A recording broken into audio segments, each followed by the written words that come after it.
Party खत्म होने के बाद जब रोमिल अपने घर वापस जा रहा था तो रास्ते में उसे अपनी दोस्त प्रिया दिखाई देती है।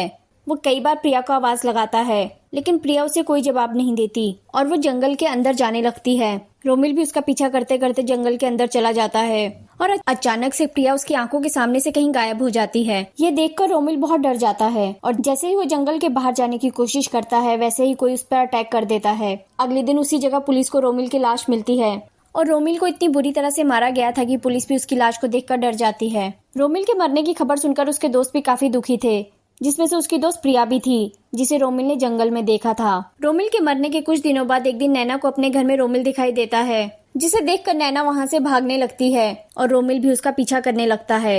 नैना इतनी डरी हुई थी कि वो बीच सड़क में भागने लगती है और अचानक से वो एक गाड़ी से टकराकर वहीं मर जाती है और वो गाड़ी कोई और नहीं बल्कि रोमिल चला रहा था।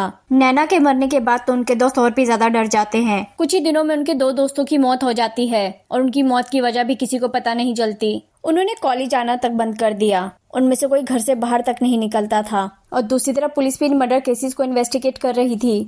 पुलिस को भी ऐसा लग रहा था कि ये दोनों केसेस कहीं ना कहीं आपस में कनेक्टेड हैं और किसी ने इनसे बदला लेने के लिए इन्हें मारा है, लेकिन इस बात को साबित करने के लिए पुलिस को कोई सबूत नहीं मिला। मुझे बहुत डर लग रहा है, अब मरने की बारी हमारी है। तू अपनी बकवास बंद कर। नैना का एक्सीडेंट हुआ है। और रोमिल को किसने मारा? रोमिल का तो एक्सीडेंट नहीं हुआ था ना, उसे जरूर किसी ने मारा है और वो हमें भी मार देगा। लेकिन हमें मारेगा कौन? और हमारी तो किसी से कोई दुश्मनी भी नहीं है। दुश्मनी है अनीता से। जब से हमने अनीता के साथ शट अप, हमने डिसाइड किया था ना कि हम अनीता का नाम तक नहीं लेंगे। हम अनीता का नाम ले या ना ले, लेकिन हम जानते हैं हमने उसके साथ क्या किया है और पता नहीं क्यों मुझे ऐसा लगता है कि हमारे साथ जो कुछ भी हो रहा है उसकी वजह अनीता ही है। अनीता हॉस्पिटल में है, वो किसी को नहीं मार सकती। फिर हमारे साथ ये सब क्यों हो रहा है? क्यों हमारे ही दोस्त मारे जा रहे हैं? अपने दोस्तों से बात करने के बाद भी साहिल को अनीता पर ही शक हो रहा था, इसलिए वो अनीता को देखने के लिए हॉस्पिटल चला जाता है। हॉस्पिटल में जाकर वो देखता है कि अनीता अभी तक कोमा में है। अनीता को देखकर जैसे ही वो हॉस्पिटल से जाने लगता है वैसे ही पूरे हॉस्पिटल में अंधेरा हो जाता है और पूरा हॉस्पिटल खाली हो जाता है। उसे अपने आसपास कोई नहीं दिखाई दे रहा था। उसके आसपास के लोग कहीं गायब हो जाते हैं और तभी उसे एक आवाज सुनाई देने लगती है। क्या देखने आए थे तुम यहाँ कि मेरी बच्ची कैसी है? तुम लोगों की वजह से वो आज हॉस्पिटल में है। कौन है? तुम सबने जो मेरी बच्ची के साथ किया था, मैं उससे भी ज्यादा बुरा तुम लोगों के साथ करूंगा। अब तुम्हें भी तुम्हारे दोस्तों के पास ही जाना होगा। प्लीज प्लीज मुझे माफ कर दीजिए, हम लोग अनीता को नुकसान नहीं पहुंचाना चाहते थे। वो बस गलती से तुम लोगों की गलती की वजह से आज मेरी बेटी हॉस्पिटल में है। प्लीज मेरी बात पर यकीन कीजिए, मैंने जानबूझकर कुछ नहीं किया।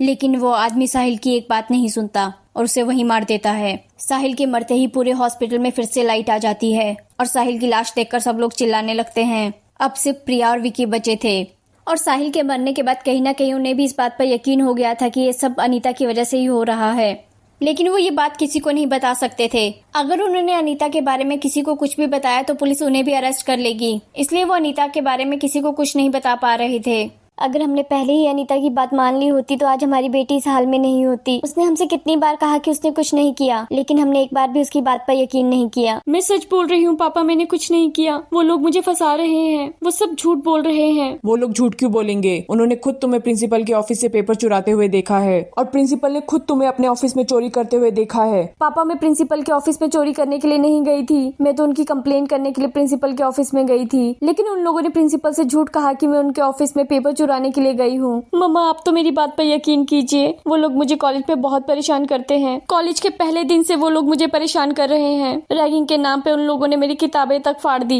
झूठ मत बोलो अनीता, चुपचाप से अपनी गलती मान लो और प्रिंसिपल से माफी मांगो। अगर प्रिंसिपल ने तुम्हें कॉलेज से निकाल दिया तो तुम्हारा पूरा करियर खत्म हो जाएगा, इसलिए कल कॉलेज जाकर प्रिंसिपल से माफी मांगो। आप मुझे छोड़कर क्यों चले गए दादाजी? अगर आप आज यहाँ होते तो आप मेरी बात पर जरूर यकीन करते। मैंने सच में कुछ नहीं किया दादाजी। उस रात अनीता अपने दादाजी को याद करते करते उन्हीं के कमरे में सो जाती है। अनीता के दादाजी उसे बहुत प्यार करते थे। जब अनीता का 12th का रिजल्ट आया था तो उस रिजल्ट को सुनकर उसके दादाजी बहुत खुश हुए थे और उसके लिए बाजार से उसकी मनपसंद मिठाई लेने चले गए। लेकिन कुछ देर बाद अनीता को पता चला कि उसके दादाजी को चक्कर आने की वजह से हॉस्पिटल में एडमिट करना पड़ा और हॉस्पिटल में एडमिट करने के 4 दिन बाद उनकी मौत हो गई। उनकी मौत के बाद अनीता को कई बार ऐसा लगा कि उसके दादाजी उसके आसपास ही हैं और कई बार उसे ऐसा लगा कि उसके दादाजी उससे कह रहे हैं कि वो हमेशा उसके साथ ही रहेंगे। जब अनीता ने इस बात को अपने घर वालों को बताया तो उसके घर वालों ने उसकी इस बात पर भी यकीन नहीं किया, लेकिन अनीता को यकीन था कि उसके दादाजी उसके आसपास ही हैं।